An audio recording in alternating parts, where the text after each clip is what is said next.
एक बिंदी की कीमत तुम क्या जानो।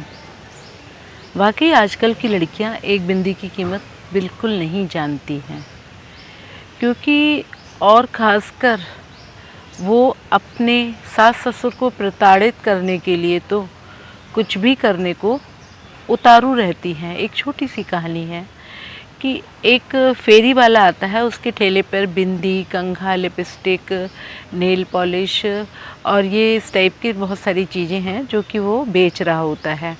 एक बहुत बूढ़े से व्यक्ति, जिनको मैं बाबा ही बोलूँगी, तो वो बाबा जो है बाहर अपने गेट पे खड़े हुए हैं घर के, और बहुत सारी लेडीज़ बिंदी वगैरह, शीशा, कंघा, ये सब कुछ खरीद रही हैं। जब लेडीज़ की भीड़ ख़त्म हो जाती है तो वो डंडे का सहारा लेकर आगे बढ़ते हुए उस ठेले तक पहुंचते हैं और उनसे पूछते हैं कि थोड़ा बिंदी दिखाओ। तो बिंदी बेचने वाला बोलता है कि किस कलर की बिंदी दिखाएं बाबा, तो कि हमको मैरून कलर की चाहिए, मतलब उनको जो है ये इस कलर की बिंदी चाहिए। तो बोलते किस साइज़ में दिखाएं, तो उन्होंने बिंदी दिखाना शुरू करी। उसके बाद उन्होंने मैरून कलर की जो साइज़ बाबा मांग रहे थे वो निकाला। पूछा बाबा ने कि भाई ये कितने का पत्ता है, तो उसने कहा 10 रुपये का पत्ता है। वो धीरे धीरे अपने डंडे का सहारा लेकर अपने घर की ओर गए और 10 रुपये, बाहर ही बहू उनकी खड़ी हुई थी, बहू से बोले बेटा ज़रा मुझे 10 का नोट दे दो, मैं अंदर जाके तुम्हें दे दूँगा। कि क्या करना है आपको 10 के नोट का, कि वो जो है तुम्हारी सास के लिए बिंदी खरीदनी है, बिंदी आप ऐसी फालतू वेस्ट करते रहते हो, बहू बोली। तो बोले कोई बात नहीं, मैं अंदर से ले आता हूँ पैसा। जब वो अंदर, तो कहने लगी वो बहू कि भाई अंदर भी तो आपको मेरे मतलब मेरे हस्बैंड का ही तो पैसा आपके पास है, अंदर भी है, फालतू पैसे फूकते रहते हो, ये वो, मतलब उसने कुछ कुछ उल्टा सीधा बोलना शुरू कर दिया।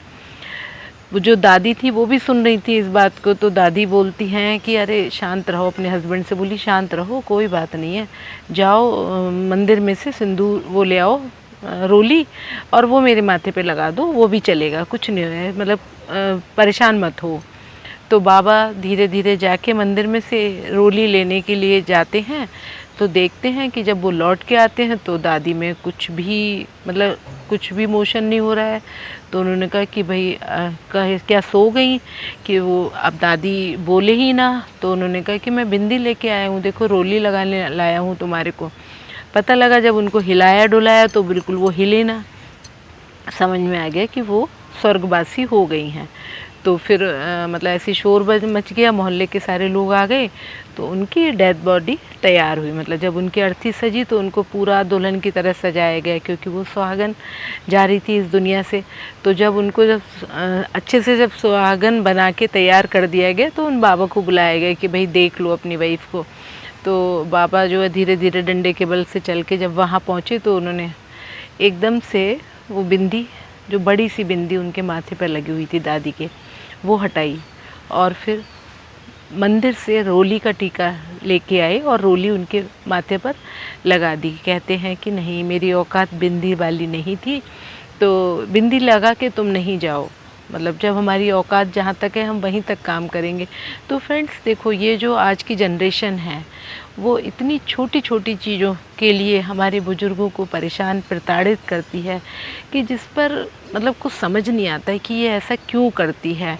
उसके बाद उसकी बहू को भी एहसास हुआ कि भाई मैंने बिंदी 10 रुपए की चीज़ के लिए इनको मना कर दिया। तो बाद में अगर आप पछता भी रहे हो तो कुछ नहीं होता, आप पछताए होत क्या जब चिड़ियाँ चुग गई खेत। तो हमें समय रहते हुए ये छोटी छोटी फीलिंग्स को समझना चाहिए, प्यार देना चाहिए। बड़े बूढ़े हमारे घर में एक हमारे पेड़ की जड़ के समान हैं, उनको सम्मान देना चाहिए। और फिर कल हमें भी तो फिर वही उसी स्टेज पे आना है, तो तनिक सोचें।